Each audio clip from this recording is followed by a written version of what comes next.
Hi folks, good to see you again. Well, here I am back in England, back in my office, in the church, back at work again. Not that I ever stop working anyway, even when I'm on holiday I'm still working, but it's good fun, I love my job. We've just had 2 wonderful weeks in Crete, where we had wonderful food. Mediterranean food is always wonderful. Wonderful hospitality from the Greeks, or the Cretans, and also wonderful weather. The first 2-3 days was rainy, and it did rain. It's the worst I've ever seen it out there. But after that the sun came out and it was wonderful. The heat came and we all got a nice suntan. Didn't do much sunbathing this year, but did get a suntan just from walking around.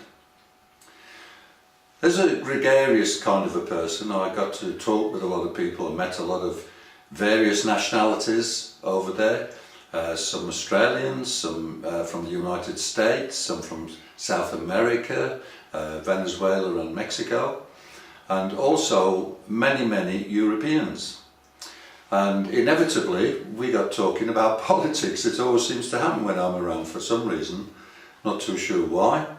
But I was amazed at the attitude of most Europeans I spoke to, who were totally against the European Union as it stands today. Many of them were okay with the common market as it was, but now this new European Union, with its one-size-fits-all, they are totally and vehemently, is that a right word? Vehemently? Yeah, I think it might be, it'll pass, against the European Union. The Greeks obviously are totally against it, because now they're in trouble again financially.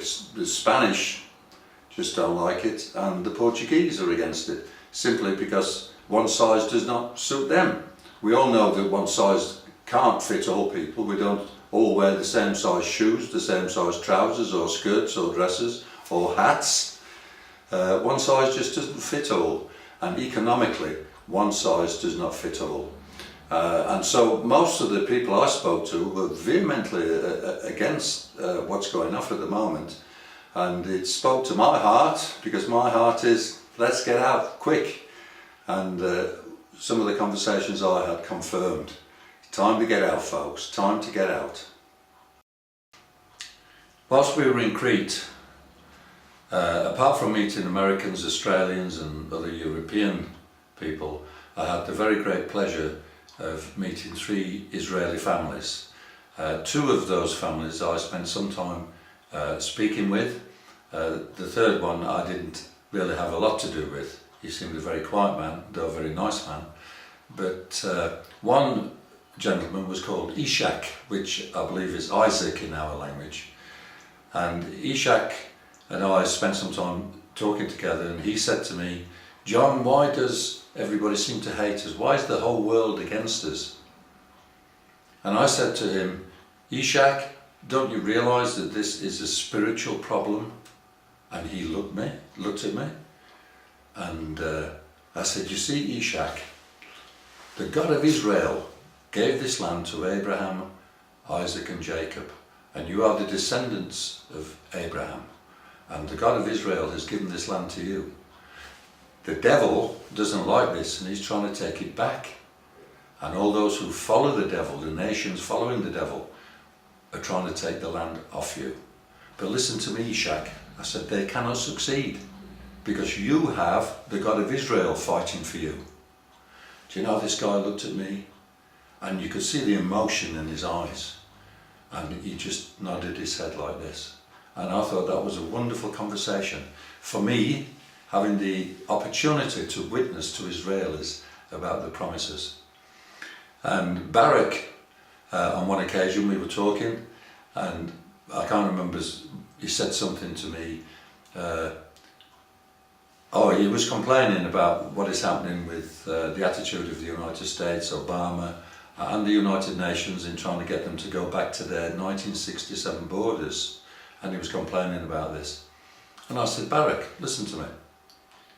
Are you not aware of what the prophets have said about the last days in Israel?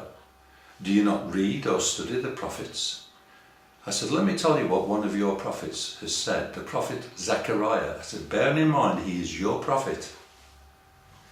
This is what Zechariah said. Those that try to remove Israel will do so and injure themselves in the process, or words to that effect. That's my paraphrase. They will only injure themselves in trying to move you.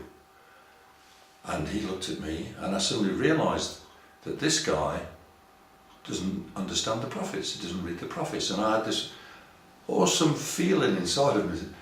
I sort of thought, wow, I probably know more about their God and his promises to them than many of the Jews do. And I thought, this is quite a good feeling, I could have a ministry to the Jews here. However, in the book of Zechariah it does say that Christ will appear to the Jews at the very end of time, and that they will mourn as they look upon the one whom they have pierced. So I don't have to go to Israel and minister out there. Jesus will do that for me. Wonderful. But I had a marvellous time talking with the Israelis about the Word of God and about the promises of God through the prophets. And it was probably one of the best times of my life, I think, witnessing to these people. They were lovely, wonderful people. Anyway, I'm back. I've got to get on with some work. Have a good look around the site. I hope you're still getting blessed from the things I'm putting up there. And have a wonderful week. God bless you all. Bye for now.